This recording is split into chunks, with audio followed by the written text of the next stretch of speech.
Hi everyone. Our group decided to focus on the influence of media on body image and eating disorders. The media portrays a false and unrealistic image of beauty. This is detrimental to society because it creates a pressure to conform to these unreachable standards. There's a large industry out there that promotes the consumption and consumerism of products such as diet pills, weight loss programs, and other similar organizations that sell these products to enable one to lose weight or look much like the celebrities and women we see on TV and magazines and in various media outlets. Unfortunately, many of these images which we are exposed to and hold as a standard for how we should look are actually airbrushed or edited.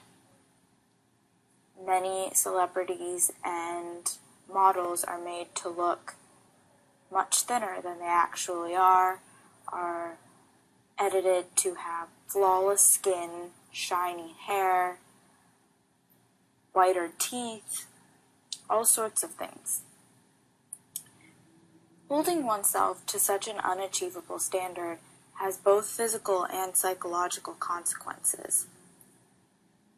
The physical consequences of dieting and trying to lose weight to an unhealthy level can result in osteoporosis, bradycardia, and a deficit of nutrients.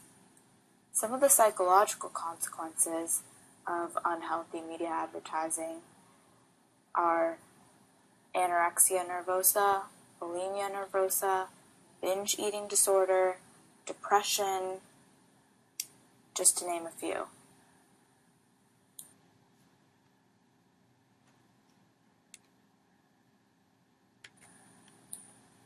Sometimes it's hard to perceive exactly to what extent media has an effect on our society.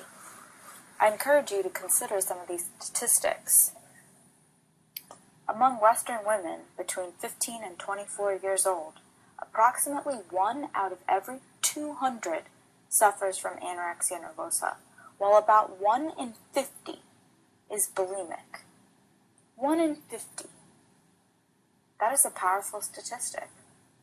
Between 10 and 50% of American college women report having binge eaten and then vomited to control their weight.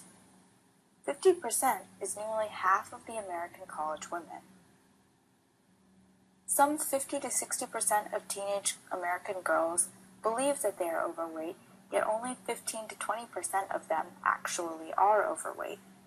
This implies that approximately 3 times the amount of women are unhappy with their bodies and believe that they are unhealthy than the number of women that actually are. This suggests that the image that we portray as the appropriate weight is clearly skewed. The dieting industry brings in $40 billion every year. It's important to note that people put their money where they see it has value. And the fact that the dieting industry brings in such a large amount of money says something about what we hold as important. This is not just an issue that affects the average college-age female. More and more, recently, it's been shown that there's been an effect on children as well. There's been a 119% increase in eating disorder-related hospitalizations in children under the age of 12 from 1999 to 2006, so in approximately the last 15 years. 80% of 10-year-olds are scared of becoming fat. 42% of first through third grade girls want to be thinner. Approximately 40% of American girls ages 9 and 10 report being or having been on a diet to lose weight. It's hard to even imagine that children so young are constantly preoccupied with such thoughts and are forced to deal with such pressures, but with media being present and permeating almost every realm, it only makes sense that these images are having an effect.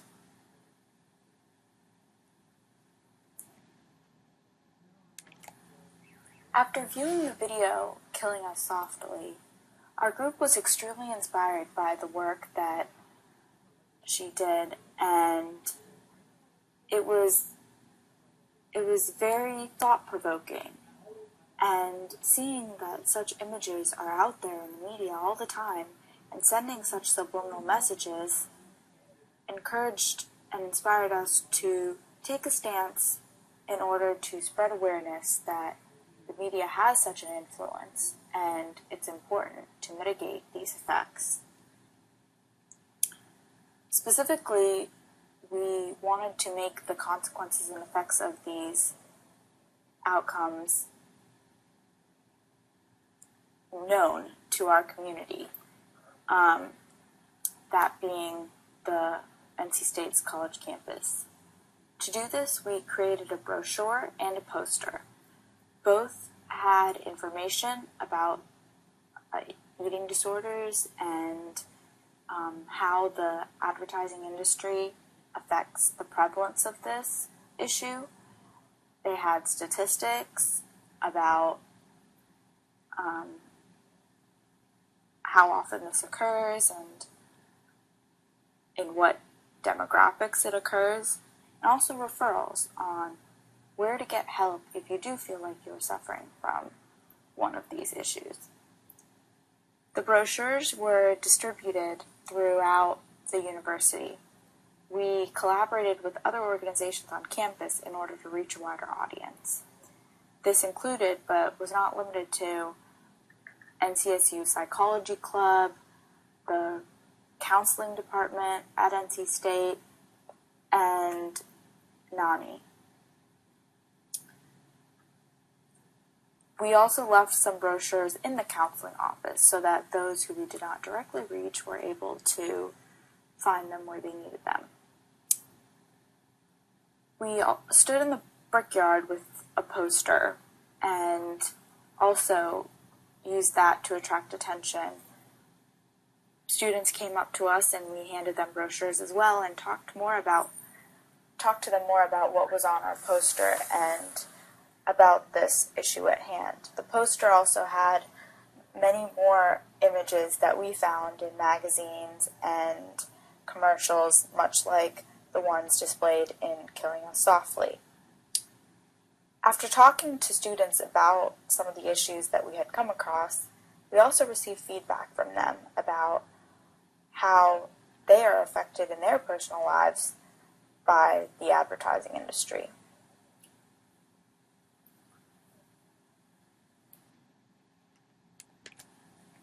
Many were surprised with the statistics that they were presented with, much like we were at first.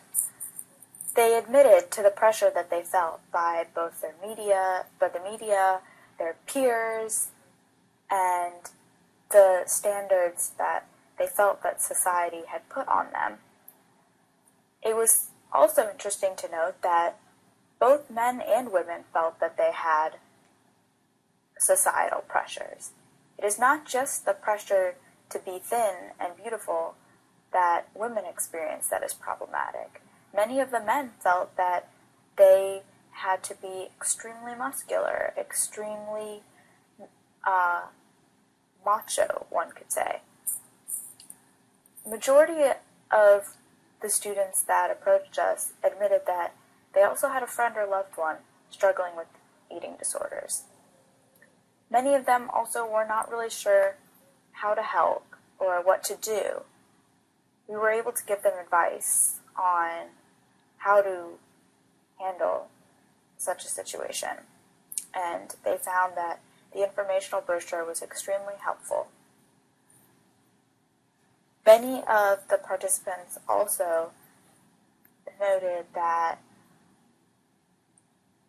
the advertising industry was also reinforced by their friends who made comments based on about other friends and other people that they saw, and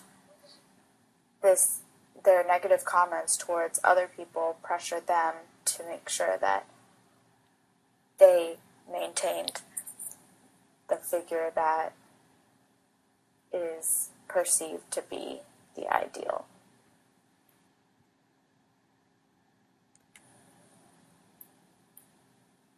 Knowing all of this, where does one go from here? It's important to support positive advertising. The video Killing Us Softly mentioned some examples of this. In Spain, there is a campaign to have normal-sized or average-sized citizens be the models for their country. This promotes the idea that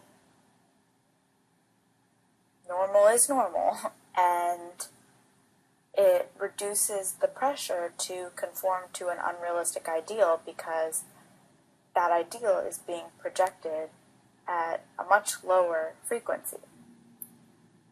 It's also important to remember that media is just a reflection of current societal thought. The advertising industry does not pull ideas from thin air. They pull from what is already existing. And in order to have the advertising industry stop their negative advertising,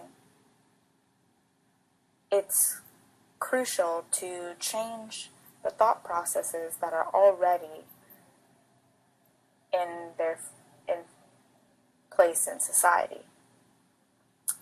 Whether this be through talking about the issue more and communicating so that individuals can see how problematic it is, or by highlighting the negative consequences that advertising has.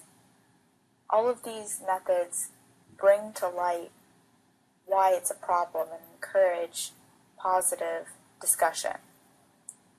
It's important to have parents engage with their children. Seeing those statistics earlier allows one to recognize how early this has an effect on children. Having parents engage with their children, having healthy conversations about normal eating habits, normal body image, and what it is to be a healthy and happy individual can make sure that the child fosters appropriate thoughts and can also allow parents to seek help early because they will be better able to recognize when children are psychologically or physically suffering as a result of eating disorders or negative media advertising. Lastly, it's important to make help available. A lot of times, it's hard to talk to somebody about the issues you're struggling with. Having public forums and having information posted and out there that's easily accessible can allow an individual to seek help and get support when they need it.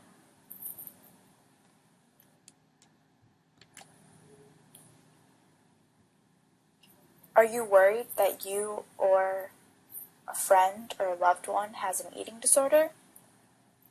There are some ways to recognize that such a disorder has manifested itself in an individual. This can occur in different ways, but some of the key symptoms are rapid or extreme weight loss, overexercising, isolation before or after meals, the inability to eat around others, changes in the ability to focus, communicate, or socialize, obsession with food, calorie counting, and diets, frequent and drastic mood swings, extreme dieting, including taking laxatives or diet pills. All these symptoms do not have to be present and can occur in any combination. Noting these can certainly suggest that an individual has an eating disorder, and if any one of you or your loved ones exhibit such characteristics, it is important to seek help.